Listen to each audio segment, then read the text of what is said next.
Hello people of YouTube, my name is Brad, this is my channel Anime Orange, and this week in 3D metal model news.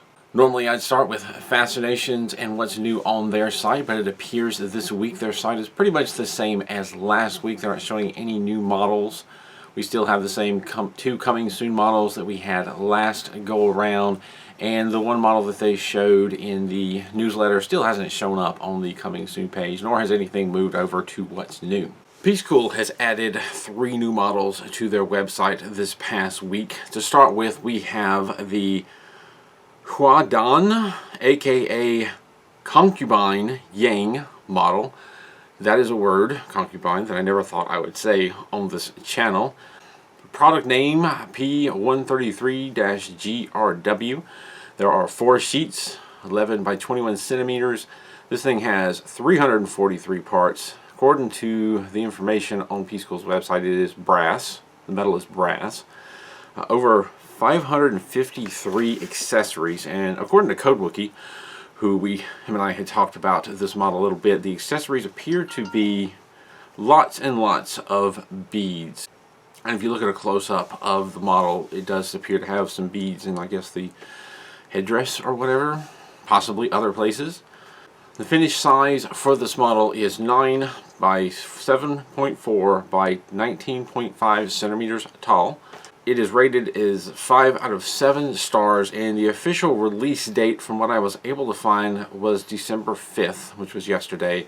Probably take it a few days, a week, maybe a little more for it to start showing up on places like Aliexpress. We also have the Carousel, aka Merry-Go-Round. It is model P135-GR. There are 4 11 by 21 centimeter sheets, and there is a 3/4 sheet as well.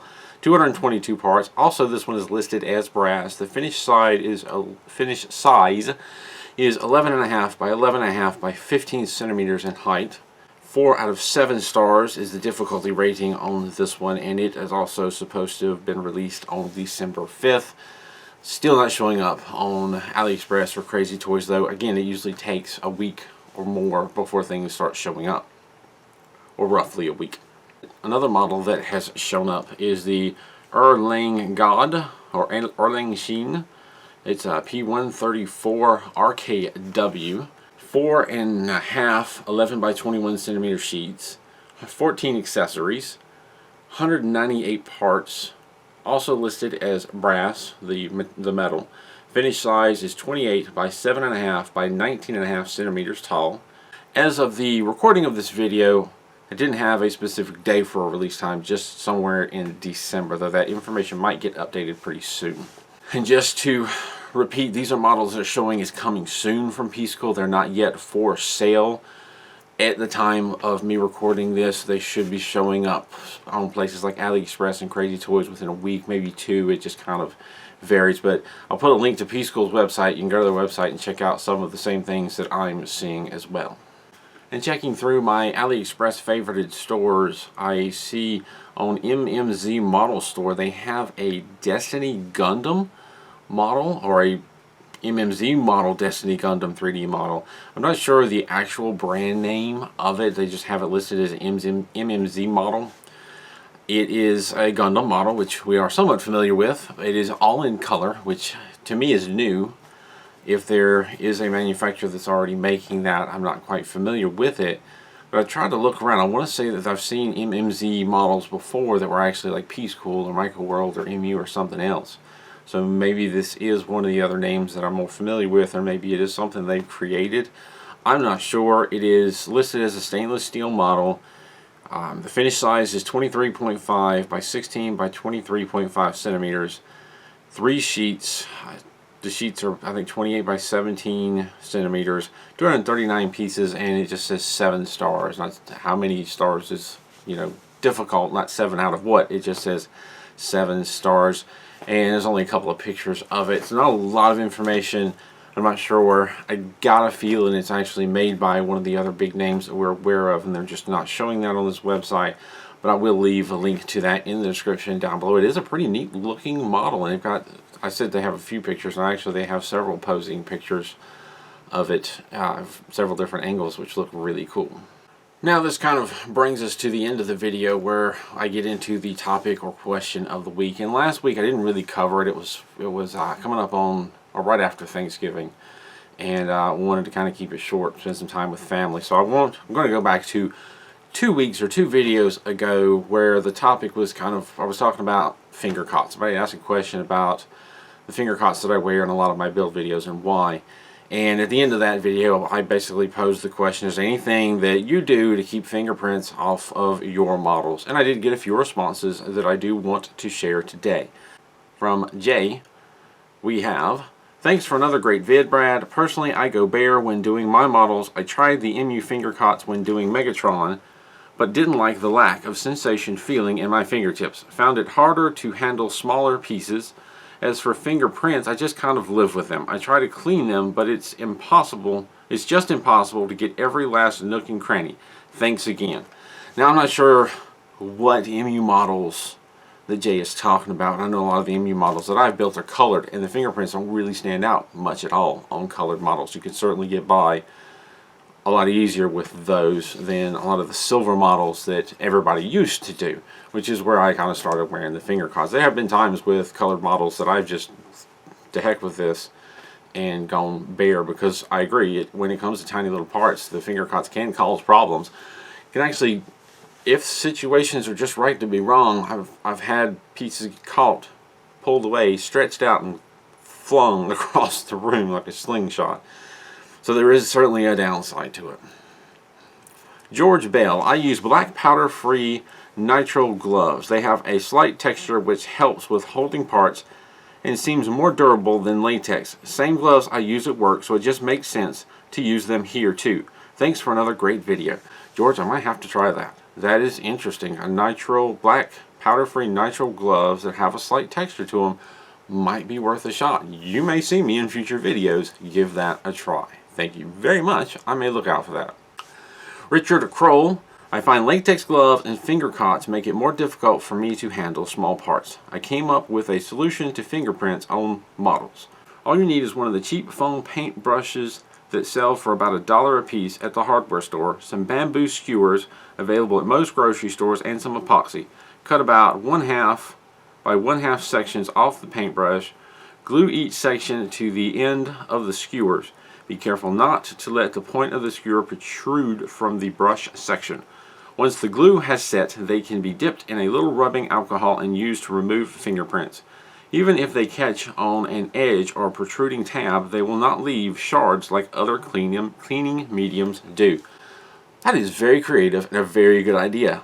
Richard, that is a suggestion that I may also try on some of my older models that most certainly still have fingerprints here and there, because a lot of these behind me I built barehanded too, and that's what led me to start using finger cots. Thank you very much for that detailed description of your little tool.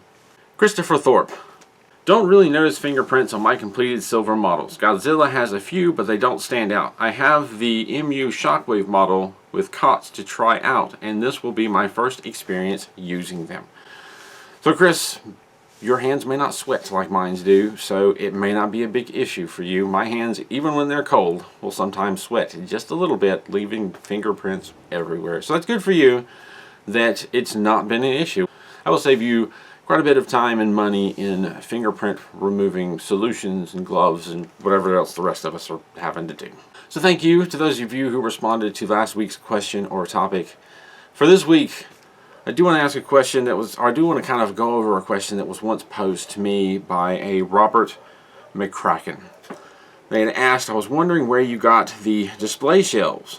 Every time I've searched for shelves for my Metal Earth collection, they are either too big or small. I've started to purchase aquariums to display my MU Transformer models. Very economical. It's an interesting idea of using aquariums to display your models. You can get very creative with that. These shelves behind me, one of them, the center one here, which you can't usually see, is not quite as tall as the outer ones. The center one I picked up off of Amazon fairly recently after my moving to the house that I'm in now. The ones on the outside, they look the same, and I'm guessing they're probably the same manufacturer.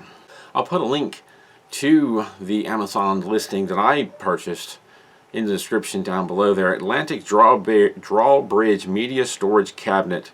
And they're fairly simple to put together. Some screws at the top and the bottom. The backing slides in, and then there's pegs for the shelves. So the shelves are very adjustable.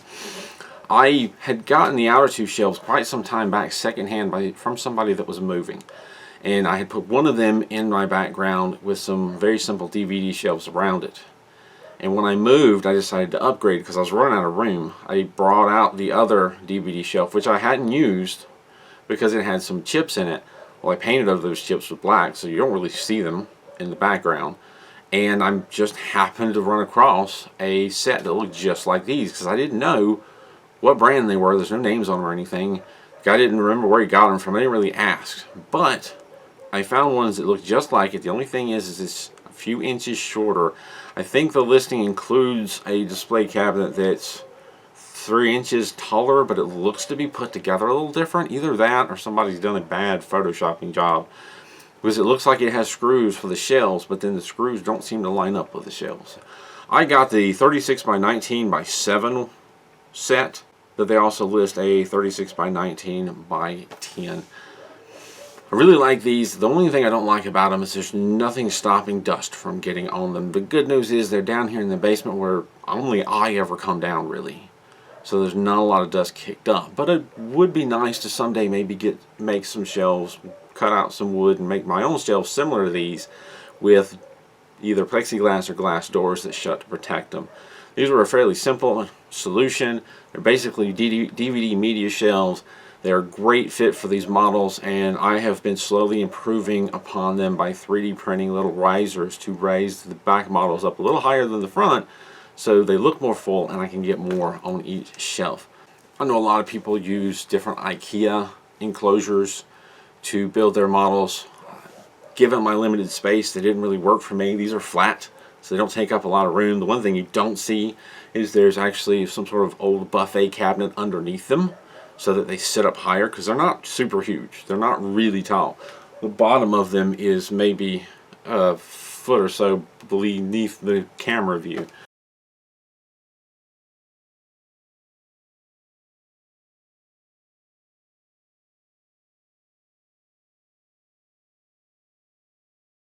They're only, again, the shortest one is 7 foot tall. The other ones are 7 inches.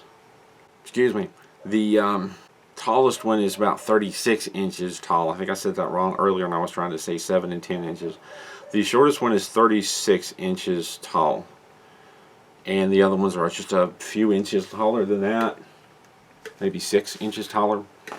I did say that there was one that's listed as taller, but now that I think about it, 36 by 19 by 10, the 10 is not taller, the 10 is wider, so never mind that. I don't know where to get the taller ones from, but still, that's a nice selection. Again, they are short, so I've got them setting them up on something high to make a nice background. But it works for me and my situation, and the cabinet underneath is full of old boxes and a few models for me to put together. With that being said, I'd be very interested to hear what kind of unique solutions do you use to display your models. I really like the aquarium idea that this individual was talking about.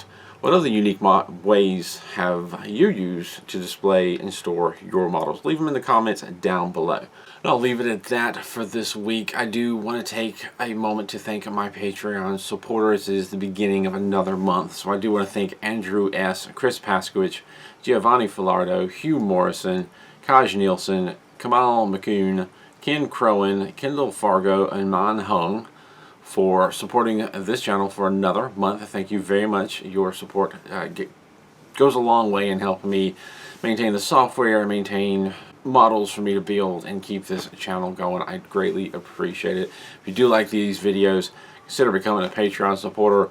$1 a month goes a long way. Also want to thank everyone for watching, and thank you to all of those that interact.